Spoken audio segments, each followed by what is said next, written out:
Head മാഷ് ഇങ്ങോട്ട് വരുന്നുണ്ട്. അതിന് നീയല്ലേ മടി പിടിച്ച് സ്കൂളിൽ പോകാണ്ടിരുന്നേ? അതിന് അപ്പൂപ്പൻ എന്തിനാണ് വിളിക്കണേ? ഈ അപ്പൂപ്പൻ ചത്തന്ന് കള്ളം പറഞ്ഞ ഞാൻ ഇന്ന് സ്കൂളിൽ പോയിരുന്നത്.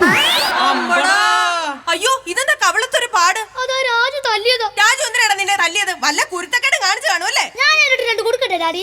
ഏയ്, നീ ഒന്നും ചെയ്യണ്ട. എന്നാ ഞാൻ കല്ലെടുത്തറിയും. എടാ, നീ ഒന്നും ചെയ്യണ്ടെന്ന്. എന്നാക്ക് മാന്തി പറിക്കാം. എടാ, നിന്നോട് പറഞ്ഞില്ലേ നീ ഒന്നും ചെയ്യണ്ട. നീ നേരെ ചെന്ന് ഹെഡ് മാസ്റ്റർ അടുത്ത് വിവരം പറഞ്ഞാൽ മതി. അദ്ദേഹം ഇതിനൊരു പരിഹാരം കണ്ടോളും. ഡാഡി ഇപ്പൊ പറഞ്ഞ ഹെഡ് മാഷാ എന്നെ തല്ലിയ രാജു. അതൊക്കെ പോട്ടെ, ഹെഡ് മാസ്റ്റർ എന്തിനാ നിന്നെ തല്ലിയത്? മാഷ് ഒരു ചോദിച്ചു. ആർക്കൊന്നും ഉത്തരം പറയാൻ പറ്റില്ല. പക്ഷെ ഞാൻ ശരി ഉത്തരം പറഞ്ഞു. അതിനാ മാഷിനെ തല്ലിയത്. ശരി ഉത്തരം പറഞ്ഞതിന് തല്ല്. ആട്ടെ, എന്ത് ചോദ്യമാ ചോദിച്ചത്? സ്കൂൾ ബസിന്റെ ചില്ലറിന് പൊട്ടിച്ചത് ആരാണെന്ന് ചോദിച്ചു. ഞാൻ പറഞ്ഞു ഞാനാണ്. അതൊക്കെ ഇരിക്കട്ടെ, നിന്റെ പരീക്ഷ പേപ്പർ കിട്ടിയോ? ദേ, ഞാനൊരു കാര്യം പറയാം. ഈ പരീക്ഷയിലെങ്ങാൻ നീ തോറ്റെന്ന് ഞാൻ അറിഞ്ഞ എന്നെ പിന്നെ നീ ഡാഡീന്ന് വിളിക്കണ്ട. പറയടാ, ജയിച്ചോടാ നീ. എന്റെ പൊന്നളിയോ, എല്ലാത്തിനും പൊട്ടിപ്പോയി.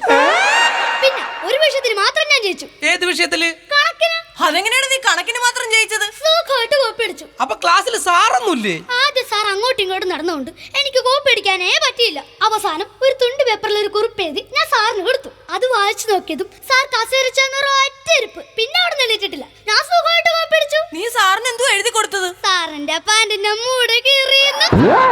ഇവനെ അങ്ങനെ വിട്ടാ പറ്റത്തില്ലല്ലോ. കുറെ ചോദ്യങ്ങൾ നമുക്ക് അങ്ങോട്ട് ചോദിക്കാം. ഇവന് എന്തൊക്കെ അറിയാവുന്ന നമുക്കൊന്ന് നോക്കണമല്ലോ. അങ്ങനെയാണെങ്കിൽ ആദ്യത്തെ ചോദ്യം ഞാൻ തന്നെ ചോദിക്കാം. കണ്ണ് കാണാത്തവരെ നമ്മൾ അന്ധന്മാരെന്ന് വിളിക്കും.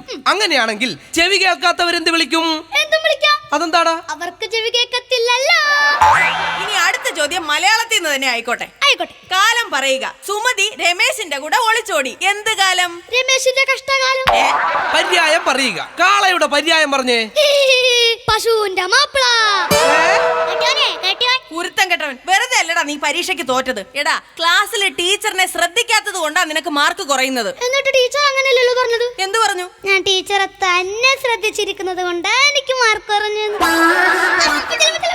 എടാ, നീ ട്രെയിൻ കണ്ടിട്ടുണ്ടോടാ? കണ്ടിട്ടുണ്ട്. ഈ ട്രെയിനിൽ ലേഡീസ് കമ്പാർട്ട്മെന്റ് എന്തുകൊണ്ടാണ് ട്രെയിനിന്റെ ഏറ്റവും പിറകുവശത്ത് സ്ഥാപിച്ചിരിക്കുന്നത്? ട്രെയിനിന്റെ മുമ്പിൽ എന്താ? എഞ്ചിനാണ്. അതിന്റെ ശബ്ദം എങ്ങനാ? ഭയങ്കര കലവിലെ ശബ്ദമല്ലേ? ഇതേ ശബ്ദം തന്നെ ട്രെയിനിന്റെ പുറകിലും വേണമെന്ന് നിർബന്ധമുള്ളതുകൊണ്ടാണ് ലേഡീസ് കമ്പാർട്ട്മെന്റ് പുറകിലിരിക്കുന്നത്. ഇപ്പോഴാണ് നീ എന്റെ മോനായത്. അല്ല മമ്മി, അപ്പുറത്തെ വീട്ടിലെ റോസി ആന്റിയുടെ ഗ്യാസ് തീർന്നു. അതെങ്ങനെ നിനക്ക് മനസ്സിലായി? അല്ല, റോസി ആന്റി ഡാഡിയോട് പറയുന്നത് കേട്ടു. ആ പരിപ്പ് ഈ കലത്തിലെ വേവൂല. എങ്ങനെ?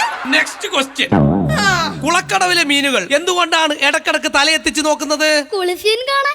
എടാ പൊട്ട, ശ്വാസോച്ഛ്വാസം ചെയ്യാൻ. അംഗവും കാണാൻ, താളിയോടിക്കാം. അനാവശ്യം പറയുന്നോടാ, അനാവശ്യം പറയും. അല്ലെങ്കിൽ ഞാൻ ഡാഡിയോട് പിണക്കവാ. അതെന്താടാ? ഇപ്പൊ ഡാഡി എനിക്ക് ഉമ്മ തരാറേ ഇല്ല. ആച്ചോടാ.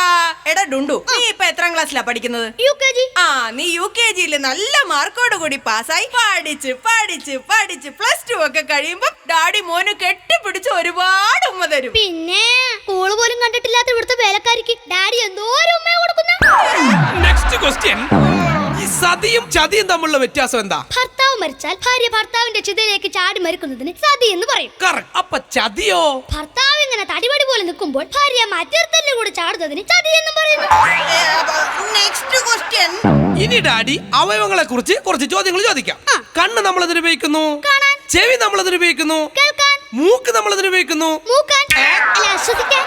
അങ്ങനെയാണെങ്കിൽ മനുഷ്യ ശരീരത്തിൽ പൊക്കിളിന്റെ ഉപയോഗം എന്ത്? പറ. മനസ്സിലായി ഡാഡി. എന്നാൽ ഞാൻ ഡാഡിനെ കുറിച്ച് ഇങ്ങനെയൊന്നും വിചാരിച്ചില്ല. എടാ, പേപ്പട്ടി കടിക്കുമ്പോ കുത്തി വെക്കാൻ. അതായിരുന്നു ഞാൻ വെറുതെ തെറ്റിദ്ധരിച്ചു. ഓ, തുടങ്ങി. ഞാൻ ഈ പഠിത്തമൊക്കെ നിർത്തുവല്ലോ, ജോലിക്കും പോയല്ലോ എന്ന് ആലോചിക്കുക. പിന്നെ UKG പഠിക്കുന്ന നിനക്ക് എന്ത് ജോലി കിട്ടാനാ? LKG പിള്ളേർക്ക് ട്യൂഷൻ എടുത്ത് എന്താ പൊളിക്കുക? എനിക്ക് ഓഫീസിൽ പോകാൻ ലേറ്റ് ആയി. ദേട്ടുണ്ടു, ഇവിടെ ഇരുന്ന് ശരിക്ക് പഠിച്ചോണം. വൈകിട്ട് വന്നിട്ട് ഡാഡി ചോദ്യങ്ങൾ ചോദിക്കും. ഓക്കേ? Okay daddy. മമ്മി, ഇത്ര കായ സ്ഥിതിക്ക് ഞാൻ ഡീസന്റ് ആകാൻ പോവാ. അകത്തെ മുറിയിരുന്ന് ഞാൻ പഠിക്കാൻ പോവാ.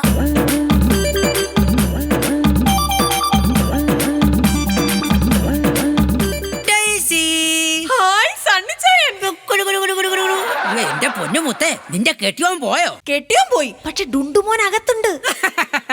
എടി നീ പേടിക്കണ്ട, അവനെ ഒതുക്കാനുള്ള ഒരു ബുദ്ധി എന്റെ കയ്യിലുണ്ട്. ഡുണ്ടു, എടാ ഡുണ്ടുമോനെ. ആ മോനെ, നിനക്ക് കണക്കിന് എത്ര മാർക്കുണ്ടാ? ഞാൻ ആകപ്പട പാസ്സായത് കണക്കിലാണ്. ആ, നീ പാസ്സായാ പോരാ, നല്ല മാർക്ക് മേടിക്കണം. അതിന് അങ്കിൾ ഒരു ബുദ്ധി പറഞ്ഞു തരാം. എന്ത് ബുദ്ധി അങ്കിളെ? മോൻ താഴെ റോഡിൽ പോയി 50 കാർ എണ്ണീട്ട് തിരിച്ചു വരണം. അങ്ങനെ തിരിച്ചു വരുമ്പോ അങ്കിള് നിനക്കൊരു സമ്മാനം തരും. ഓക്കേ അങ്കിളെ. ആയിക്കോട്ടെ ആയിക്കോട്ടെ. ഡെയ്സി, എന്താ സണ്ണിച്ചായ? എന്റെ ഡെയ്സി, ഈ കുഗ്രാമത്തിലൂടെ 50 കാർ എണ്ണി തിരിച്ചു വരുമ്പോഴത്തേക്കും 3 മണിക്കൂറെങ്കിലും എടുക്കും. ആ സമയം കൊണ്ട് നമുക്ക് അടിച്ചു പൊളിക്കാടി. എന്റെ ഡെയ്സി, ശ്ശോ, ഒന്ന് വിട് സണ്ണിച്ചായ. ഹേയ്, ഇല്ല, പെണ്ണേ ഞാൻ വിടില്ല, പൊന്നേ ഞാൻ വിടില്ല, വിടില്ല, നിന്റെ പിടി വിടില്ല. ഇല്ല, പെണ്ണേ ഞാൻ വിടില്ല, എന്നെ പിന്നെ കൊന്നാലും പൊന്നേ നിന്റെ പിടി വിടില്ല. ഇല്ല, പെണ്ണേ ഞാൻ വിടില്ല, എന്നെ പിന്നെ കൊന്നാലും പൊന്നേ നിന്റെ പിടി വിടില്ല. അങ്കിളെ. എന്റെ മോനെ ചക്കര കൂട്ടാ, നാശം പിടിക്കാൻ മക്കളെ. കണ്ട എന്താ എന്റെ മോനെ, നീ 5 മിനിറ്റ് കൊണ്ട് 50 കാറും ഇത്ര പെട്ടെന്ന് എണ്ണി തീർത്തോടാ. തീർത്തു അങ്കിളെ.